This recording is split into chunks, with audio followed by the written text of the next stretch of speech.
Hello everyone, this is Julian from Kanen Coffee, and today we have a Espresso F8 with us in the shop. We're just going to quickly test the machine. We're going to brew a single shot here.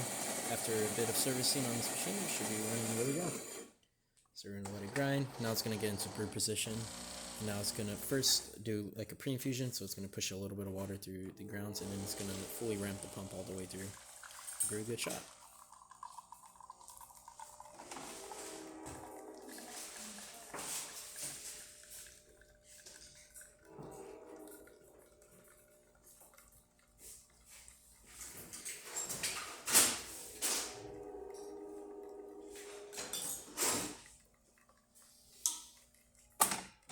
There goes that single one for you.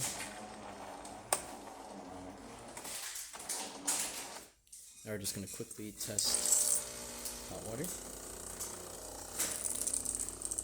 Working well. And lastly, we're going to click this to start steaming, and we're going to wait for it to heat.